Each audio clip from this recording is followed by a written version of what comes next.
warahmatullahi wabarakatuh. Salam mahasiswa. Perkenalkan, nama saya Farida Oktariza dari Fakultas Hukum Universitas Sriwijaya dengan NIM 0201138818234009 akan menjelaskan tentang asas pembentukan peraturan perundang-undangan. Sebelumnya, saya akan menjelaskan tentang apa itu peraturan perundang-undangan. Peraturan perundang-undangan adalah peraturan tertulis yang dibentuk oleh lembaga negara atau pejabat yang berwenang dan mengikat secara umum. Peraturan perundang-undangan mulai dikenal sejak berkembangnya organisasi. Ada yang memiliki kekuasaan dan kewenangan tinggi untuk mengatur kehidupan masyarakat. Jadi, dapat dikatakan peraturan perundang-undangan merupakan perwujudan kekuasaan dan kehendak yang berkuasa yang berbentuk hukum. Di Indonesia, selain diatur oleh Undang-Undang Dasar tahun 1945, pembentukan peraturan perundang-undangan diatur oleh Undang-Undang Nomor 12 Tahun 2011 yang digantikan dengan Undang-Undang Nomor 15 Tahun 2019 tentang perubahan atas Undang-Undang Nomor 12 Tahun 2011 tentang pembentukan peraturan perundang-undangan. Walaupun secara garis besar, undang-undang tersebut masih sama dengan undang-undang lamanya, yang salah satunya adalah asas. Asas adalah dasar atau sesuatu yang dijadikan berpikir, berpendapat, bertindak.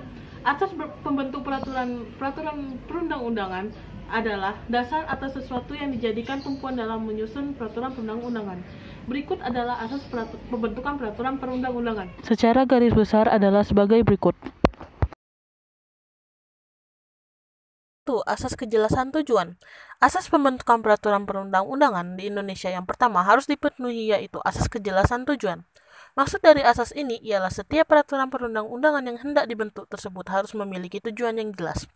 Kejelasan tujuan ini harus didukung oleh landasan hukum pembentukan peraturan perundang-undangan di Indonesia.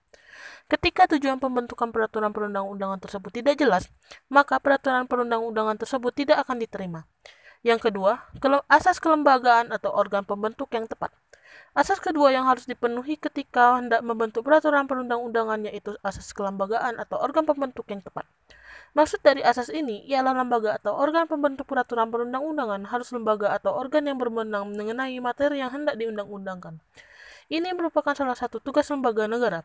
Ketika lembaga negara atau organ pembentuk ini tidak tepat, maka peraturan perundang-undangan yang hendak dibuat akan dialihkan kepada lembaga atau organ lain yang lebih berwenang.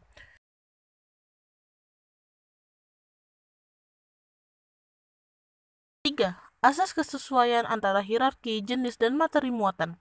Asas pembentukan peraturan perundang-undangan yang selanjutnya harus dipenuhi, yaitu asas kesesuaian antara hierarki, jenis, dan muatan. Maksud dari asas ini yaitu di dalam pembentukan peraturan perundang-undangan setiap hierarki, jenis, dan materi muatan harus diperhatikan dengan seksama. Terdapat prinsip-prinsip dalam hierarki peraturan perundang-undangan yaitu 1. Dasar yuridis sebelumnya. Prinsip dalam hierarki peraturan perundang-undangan yang pertama ialah penyusunan peraturan perundang-undangan haruslah memiliki dasar yuridis yang jelas. Yang kedua adalah hanya peraturan perundang-undangan tertentu yang dapat dijadikan dasar yuridis. Maksudnya adalah bahwa hanya peraturan tertentu yang dapat digunakan sebagai dasar yuridis dalam pembentukan peraturan perundang-undangan. Ketiga, prinsip penghapusan pencabutan atau perubahan peraturan perundang-undangan.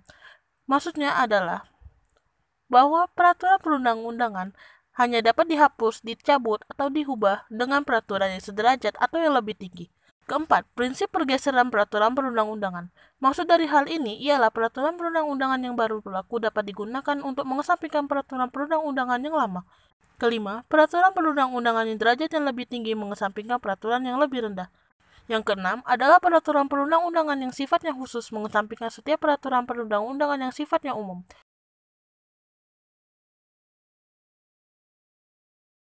Seperti yang kita ketahui, dalam hierarki peraturan perundang-undangan di Indonesia menurut ketentuan Undang-Undang Nomor 12 Tahun 2011 adalah 1. Undang-Undang Dasar Negara Republik Indonesia tahun 1945, 2. Ketetapan Majelis Pemusyawaratan Rakyat, 3. Undang-undang atau peraturan pemerintah pengganti undang-undang, keempat adalah peraturan pemerintah, kelima peraturan presiden, dan keenam adalah peraturan daerah.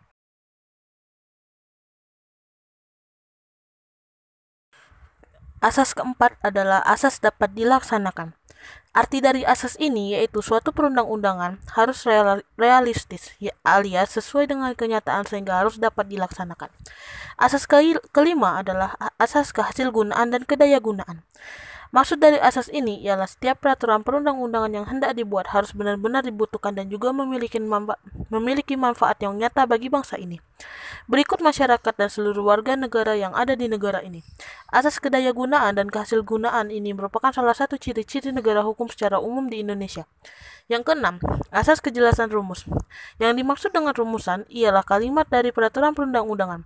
Maksud dari asas ini ialah setiap peraturan perundang-undangan harus memenuhi syarat-syarat teknis penyusunannya, baik yang berupa sistematika, pemilihan kata, dan bahasa hukum yang harus jelas agar dapat dipahami oleh siapapun. Yang ketujuh, asas keterbukaan. Maksud dari asas ini ialah di dalam pembentukan peraturan perundang-undangan, tahap-tahap kebijakan publik yang dilalui harus transparan dan terbuka sehingga dapat dengan mudah diawasi dengan siapapun. Tahapan kebijakan publik yang dimaksud yaitu perencanaan, perumusan, atau penyusunan, pembahasan, uji publik, pengesahan, atau penetapan dan pemberlakuan peraturan perundang-undangan. Selain untuk alasan keterbukaan, hal ini juga akan merangsang masyarakat umum untuk memberikan kritik dan sarannya yang berharga bagi peraturan perundang-undangan tersebut.